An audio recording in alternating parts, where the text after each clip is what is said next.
அனைவருக்கும் தினம் ஒரு தகவல் சார்பாக இனிய வணக்கங்கள். இன்றைக்கி நம்ம பார்க்க போகிற பதிவு நாளை 12/5/2024 சித்திரை மாதத்தில் வரக்கூடிய வளர்பிறை பஞ்சமி திதி. வாழ்க்கையில் நிறைய பேருக்கு மனசில் சொல்லவே முடியாத மனக்குமுறல்கள் மனக்குறைகள் நிறைய இருக்குது. நம்ம எவ்வளவோ பரிகாரங்கள் பார்த்துருப்போம். ஆனால் இது மாதிரி ஒரு வளர்பிறை பஞ்சமியில் நீங்கள் வாராகி கிட்ட ஒரு தீபம் மட்டும் ஏற்றி வச்சுட்டு நீங்கள் உங்களுடைய கோரிக்கைகள் உங்களுடைய மனக்குமுறல்கள் சொல்லி பாருங்களேன். நிச்சயம் அதற்கான பதிலும் அதுக்கான ஒரு தீர்வும் நல்லபடியாக உங்களுக்கு சீக்கிரமே கிடைக்கும். அப்படிப்பட்ட மிக அற்புதமான ஒரு பதிவு தாங்க பார்க்க போகிறோம். நம்முடைய மனக்குறைகளை தீர்க்க உள்ள அற்புதமான வாராகி வழிபாடு. பதிவுக்குள்ளே போகிறதுக்கு முன்னாடி நம்ம சேனலை இது வரைக்கும் சப்ஸ்கிரைப் பண்ணாதவங்க கண்டிப்பாக சப்ஸ்கிரைப் பண்ணிக்கோங்க. அப்போ தான் எங்களுடைய எல்லா பதிவுகள் நோட்டிஃபிகேஷன்ஸ் உங்களுக்கு உடனுக்குடனே வரும். இப்போ நம்ம பதிவை பார்க்கலாம். இந்த உலகத்தில் பிறந்த எல்லாருக்குமே மனசுக்குள்ளே ஏதாச்சும் ஒரு குறைகள் கண்டிப்பாக இருந்துகிட்டே இருக்குங்க. அது மட்டும் இல்லாமல் அந்த குறையை யார்கிட்டையுமே சொல்ல முடியாமல் ஒரு கணவன்கிட்டையாக இருக்கலாம், இல்லாட்டி ஒரு மனைவி கிட்ட இருக்கலாம், ஒரு அம்மா அப்பா கிட்ட, ஒரு குழந்தைங்க கிட்ட யார்கிட்டையுமே சொல்ல முடியாமல் நிறைய பேருக்கு அந்த பிரச்சனைகளானது மன அழுத்தத்துக்கு ஆளாகி நிறைய கஷ்டங்கள் அனுபவிச்சுட்ருக்காங்க. ஆனால் திக்கற்றவர்களுக்கு தெய்வம்தான் துணை அப்படிங்கிற ஒரு அடிப்படையில் நாளைய தினம், அதாவது நாளை ஞாயிற்றுக்கிழமையோடு வந்திருக்கிற நமக்கு வளர்பிறை பஞ்சமி, அந்த நாளில் உங்களுடைய மனக்குறைகள் என்ன கஷ்டங்கள் மனக்குமுறல்கள் எதுவாக இருந்தாலும் நிம்மதியான ஒரு மகிழ்ச்சியான ஒரு வாழ்க்கை தரத்துக்கு நீங்கள் வாராகி அம்மனை நம்ம எப்படி வழிபடணும் அப்படிங்கிற ஒரு சின்ன ஒரு எளிய ஒரு தீப முறை தான் இன்றைக்கி பார்க்க போகிறோம். பஞ்சமி திதி அப்படின்னு சொன்னாலே கண்டிப்பாக நம்ம கண்ணை மூடி நம்ம டக்குன்னு ஞாபகத்துக்கு வர்றது நம்ம வீட்டில் இருக்க வாராகி அம்மன் தான். நிறைய பேர் வீட்டில் வாராகி அம்மனுடைய படத்தை வச்சு நிறைய பேர் கும்பிடுறாங்க.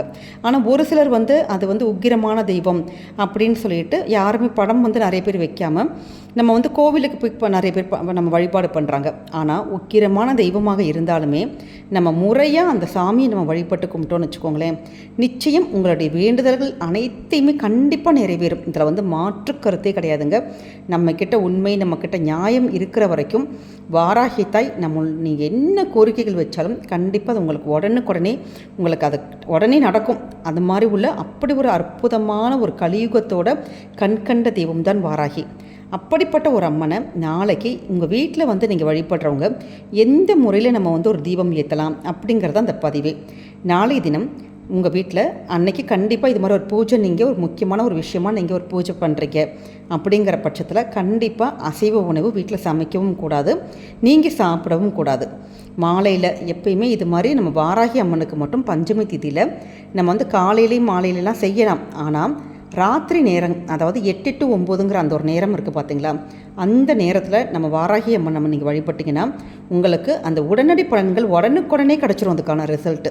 ஏன்னா அந்த நேரத்தில் அந்த கடவுளானது ரொம்ப உக்கிரமாக நம்ம என்ன வேண்டி கேட்டாலுமே நமக்கு உடனுக்குடனே சீக்கிரம் செவிசாய்த்து நம்ம பிரச்சனைகளுக்கு ஒரு சொல்யூஷன் உங்களுக்கு உடனே கிடச்சிரும். அப்படிப்பட்ட ஒரு அற்புதமான நேரம் தான் ராத்திரி 8 to 9. அந்த நேரத்தில் நீங்கள் உங்கள் வீட்டில் ஒரு வாழை இலை, எங்ககிட்ட அப்படி வாழை இலை இல்லை அப்படின்னா நீங்கள் பித்தளை தட்டு இருக்குது பார்த்தீங்கன்னா நீங்கள் அதையும் எடுத்துக்கலாம். வாழை இலையை நல்லா நம்ம விரிச்சிட்டு பச்சரிசி நல்ல ஒரு கொஞ்சமாக பச்சரிசி பரப்பிட்டு ஒரு தேங்காவை சரிசமமாக 2ஆக உடைக்கணும்.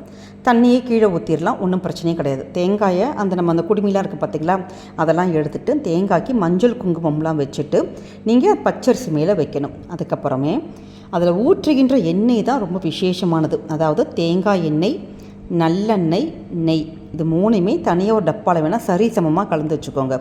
தேங்காய்க்குள்ளே ஊற்றி நீங்கள் பஞ்சுத்திரை போட்டு தீபமானது இந்த 8 to 9 அந்த நேரத்தில் ஏற்றணும்.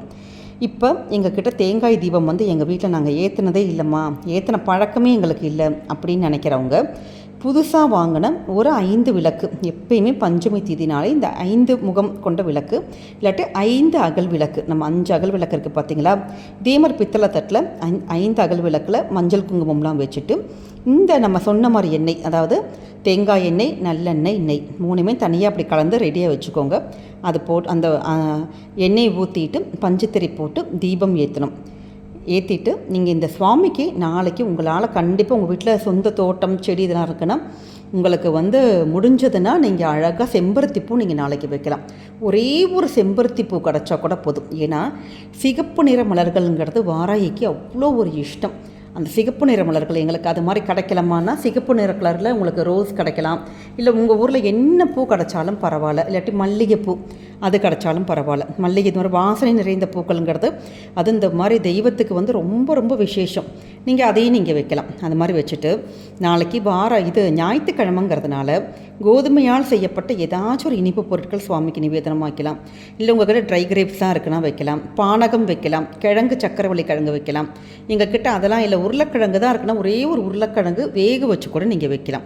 இவ்வளோதாங்க. உங்களால் என்ன சுவாமிக்கு வைக்க முடியுமோ வச்சுட்டு சுவாமி முன்னாடி படம் இருக்கிறவங்க படத்துக்கு நீங்கள் இது மாதிரி அலங்காரம் பண்ணிக்கலாம். இல்லை படம் இல்லாட்டி நம்ம தீபம் ஏற்றிருக்கோம் பார்த்தீங்களா, இந்த தீபத்தையே நம்ம வந்து வாராகி தாயை நினச்சிட்டு ஓம் வஜ்ர வாராகியே நமக, ஓம் வஜ்ர வாராகியே நமக அப்படிங்கிற ஒரு மந்திரத்தை 108 முறை மனசார நீங்கள் உச்சரித்து மல்லிகைப்பூ உதிரிப்பூ இப்போ நமக்கு சீசன் தான். மல்லிகைப்பூ கிடச்சா மல்லிகைப்பூ, இல்லை உங்களுக்கு வேறு என்ன பூ உங்கள் கிட்ட எப்பயுமே நம்முடைய பூஜை முறைகள் எல்லாமே உங்களுக்கு நம்ம வீட்டில் என்ன உங்களுக்கு கன்வீனியண்ட்டாக இருக்கோ அந்த பூக்கள் வச்சு பண்ணாலே, ஆனால் ஆத்மார்த்தமாக நம்ம பண்ணாலே போதும்.